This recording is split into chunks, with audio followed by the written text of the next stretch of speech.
হরে কৃষ্ণ। ভক্তবৃন্দের চরণে আমার বৈষ্ণবী প্রণাম রইল। বাঞ্ছা কল্পতরুভ্যশ্চ কৃপা সিন্ধুভ্যেব চ পতিতানাং পাবনেভ্যো বৈষ্ণবেভ্যো নমো নমঃ। ওম নমো ভগবতে বাসুদেবায়। ওম নমো ভগবতে বাসুদেবায়। ওম নমো ভগবতে বাসুদেবায়। ভক্তবৃন্দ, আজকে আমি উপস্থিত হয়েছি পাণ্ডবা নির্জলা একাদশী ব্রত মাহাত্ম্য নিয়ে। এই ব্রত অনুষ্ঠিত হবে 11ই জুন 2022 শনিবার, এবং পারণের সময়, বাংলাদেশে পারণের সময় 12ই জুন রবিবার সকাল 5টা 11 মিনিট থেকে সকাল 9টা 42 মিনিট পর্যন্ত, এবং মায়াপুরে পারণের সময় সকাল 4টা 50 মিনিট থেকে সকাল 9টা 21 মিনিট পর্যন্ত, কলকাতায় পারণের সময় সকাল 4টা 51 মিনিট থেকে সকাল 9টা 21 মিনিট পর্যন্ত, এবং বৃন্দাবন ধামে পারণের সময় সকাল 5টা 23 মিনিট থেকে সকাল 10টা 1 মিনিট পর্যন্ত, এবং দিল্লিতে পারণের সময় সকাল 5টা 22 মিনিট থেকে সকাল 10টা 1 মিনিট পর্যন্ত। জ্যৈষ্ঠ শুক্লপক্ষের এই নির্জলা একাদশী ব্রত সম্পর্কে ব্রহ্মবৈবর্ত পুরাণে শ্রী ভীমসেন ব্যাস সংবাদে বর্ণিত হয়েছে। পাণ্ডবা নির্জলা একাদশী ব্রত, এই নামটি শ্রবণ করেই আপনারা বুঝতে পেরেছেন এই একাদশীটি আমাদের যদি সমর্থ হয়, যদি আপনি আপনার শারীরিকভাবে যদি আপনি সমর্থ হন, তাহলে অবশ্যই নির্জলা ব্রত পালন করবেন। নির্জলা মানে কি? নির্জলা অর্থ, আমরা যেদিন একাদশী থাকে তার পূর্ব দিনে যখন আমরা আহার গ্রহণ করি, সেই সময় থেকে তার পরের দিন আমরা সারাদিন কোনো কিছু গ্রহণ করব না, অর্থাৎ একাদশীর দিন কোনো জল স্পর্শ করব না, ওই রাতেও কোনো জল স্পর্শ করব না, পরের দিন পারণের সময় আমরা পারণ করব।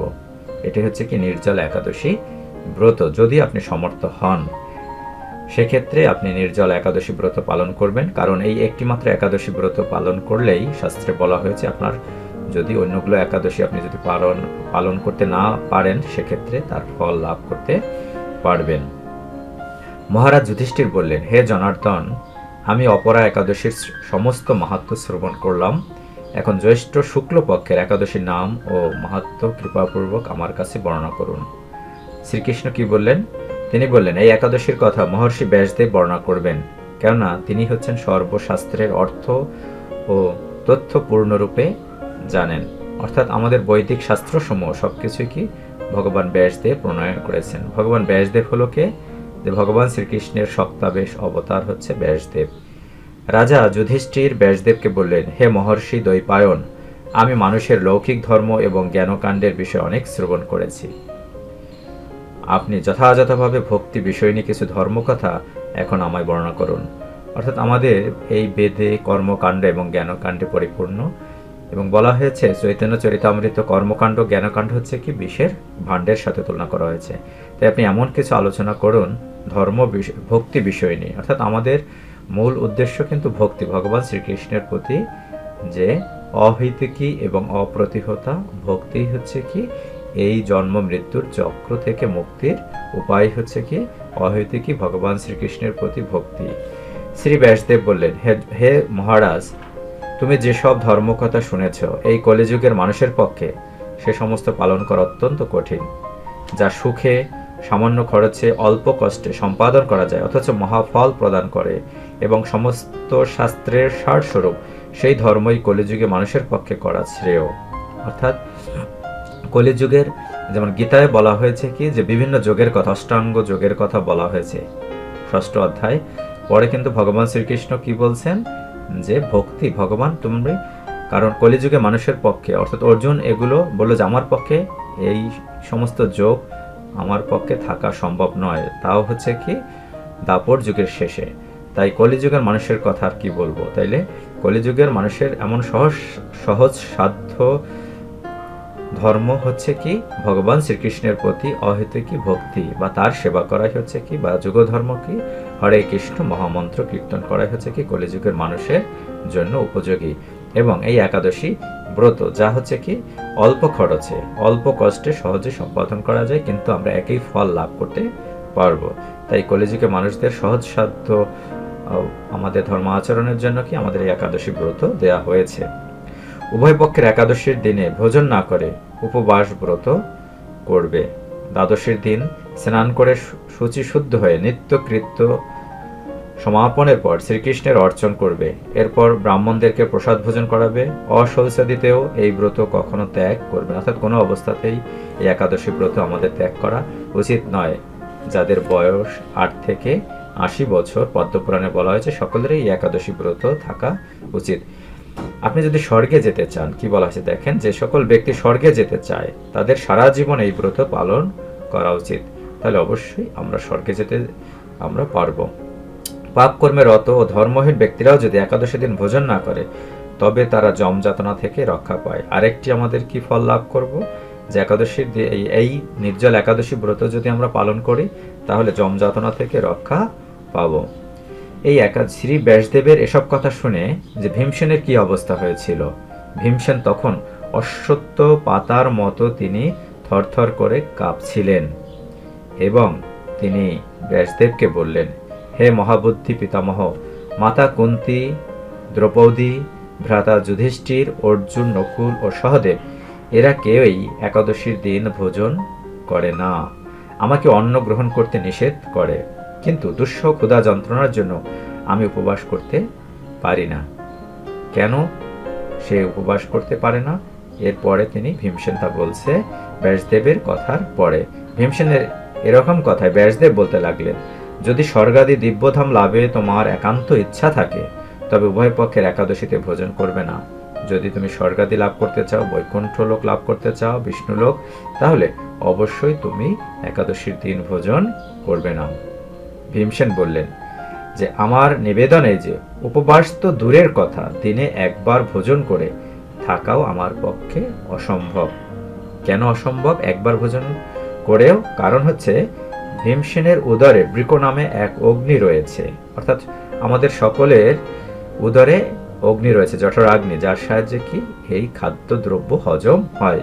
কিন্তু ভীমসেনের উদরে আরো একটি অতিরিক্ত অগ্নি রয়েছে, যার নাম হচ্ছে কি বৃক নামে অগ্নি। ভোজন না করলে কিছুতেই সেই অগ্নি শান্ত হয় না।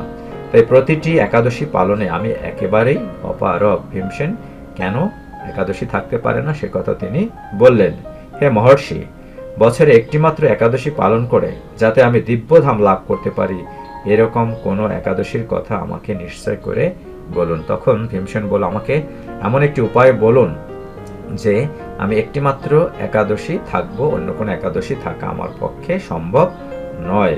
ব্যাসদেব বললেন, জ্যৈষ্ঠ মাসের শুক্লপক্ষের একাদশী তিথিতে জলপান পর্যন্ত না করে সম্পূর্ণ উপবাস থাকবে, অর্থাৎ নির্জলা উপবাস থাকবে। এই জ্যৈষ্ঠ মাসের শুক্লপক্ষের একাদশীতে আপনি যদি নির্জলা থাকতে পারেন তাহলে আপনি সম্পূর্ণ ফল লাভ করবেন। তবে আপনার কি ছাড় রয়েছে, আসমনে দোষ হবে না। ওই দিন অন্নাদি গ্রহণ করলে ব্রত ভঙ্গ হয়, অর্থাৎ আপনি আসমন করতে পারবেন। এবং হরিভক্তি বিলাসে কি বলা হয়েছে নির্জল উপবাস বিধি সম্পর্কে, পারতপক্ষে যারা নির্জল উপবাস করতে চান, পারতপক্ষে অর্থাৎ যাদের পক্ষে সম্ভব তারাই, সে সম্পর্কে শ্রী হরিভক্তি বিলাসে বলা হয়েছে, স্নানে বাচমনে চৈব বর্জয় ইত্য উদকম বুধ উপজঞ্জিত নৈবান্নত ব্রত ভঙ্গ অন্যথা ভবেত। অর্থাৎ স্নানে বা আসমন ব্যতীত জল বর্জন পূর্বক অভিজ্ঞ ব্যক্তি অন্য কিছুই ভোজন করবেন না, অর্থাৎ স্নান এবং আসমন আপনি করতে পারবেন, এছাড়া অন্য কোনো কিছুই আপনি গ্রহণ করতে পারবেন, অর্থাৎ স্নান করতে পারবেন এবং আসমন করতে পারবেন। তো কিভাবে আপনি এই একাদশী ব্রত পালন করবেন? একাদশীর দিন সূর্যোদয় থেকে দ্বাদশীর দিন পারণ পর্যন্ত জলপান বর্জন করলে অনায়াসে এই 12টি একাদশীর ফল লাভ হয়। বছরের অন্যান্য একাদশী পালনে অজান্তে যদি কখনো ব্রত ভঙ্গ হয়ে যায়, অর্থাৎ আমাদের অজান্তে যদি আমরা কোনো একাদশী ব্রত ভঙ্গ হয়ে যায় তাহলে এই একটি মাত্র একাদশী পালনে সেই সব দোষ দূর হবে। তাই আপনারা সকলেরই উচিত কি এই পাণ্ডবা নির্জল একাদশী ব্রত পালন করা। দ্বাদশীর দিন কি করবেন? ব্রাহ্ম মুহূর্তে উঠে স্নানাদি সমাপ্ত করে ভগবান শ্রীহরির পূজা করবেন। তারপর কি করবেন? সদাচারী ব্রাহ্মণদের বস্ত্রাদি দান সহ ভোজন করিয়ে আত্মীয় স্বজনের সঙ্গে নিয়ে ভোজন করবেন। যদি সম্ভব হয় ব্রাহ্মণদেরকে বস্ত্রাদি প্রদান করবেন এবং তাদেরকে ভোজন করাবেন। তারপর কি বাড়ির সকল আত্মীয় স্বজনকে নিয়ে ভোজন করবেন। এরূপ একাদশী ব্রত পালনে যে প্রকার পুণ্য সঞ্চিত হয় এখন তা শ্রবণ করা। অর্থাৎ কি পুণ্য সঞ্চয় হবে একাদশীর দিন? সারা বছরের সমস্ত একাদশীর ফলেই এই একটি মাত্র ব্রত উপবাসে লাভ করা যায়। তাহলে কি যে এই একটি মাত্র একাদশী ব্রত পালন করলে সারা বছরের সমস্ত উপবাসের আমরা ফল লাভ করতে পারবো।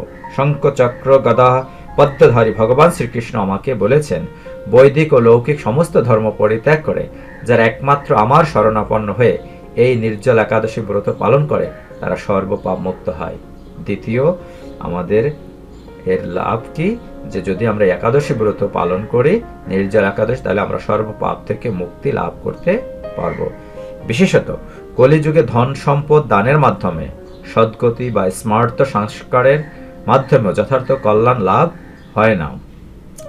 কলিযুগে দ্রব্য শুদ্ধি নেই, কোনো দ্রব্য শুদ্ধি নেই, কারণ দ্রব্যের মধ্যে কি সবকিছুতেই ভেজাল।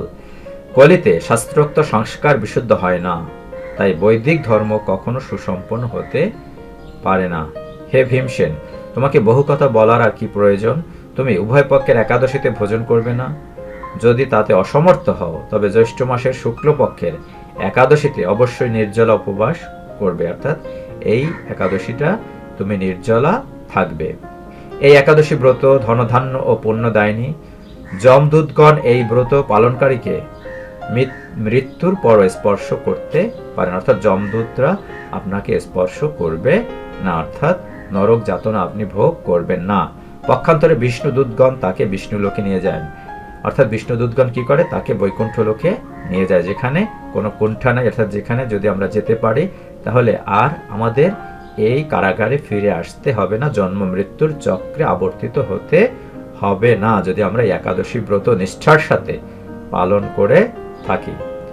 এর নামকরণ কেন পাণ্ডবা নির্জলা একাদশী বা ভীমসেনী একাদশী হয়েছে তা আমরা আলোচনা থেকে বুঝতে পেরেছি যে শ্রী ভীমসেন ওই দিন থেকে নির্জলা একাদশী ব্রত পালন করতে থাকায় এই একাদশী ভীমসেনের নামে, অর্থাৎ দ্বিতীয় পাণ্ডব, পঞ্চ পাণ্ডবের দ্বিতীয় পাণ্ডব ভীমসেনের নামে এটা পাণ্ডবা নির্জলা বা ভীমসেনী একাদশী নামে প্রসিদ্ধ হয়েছে।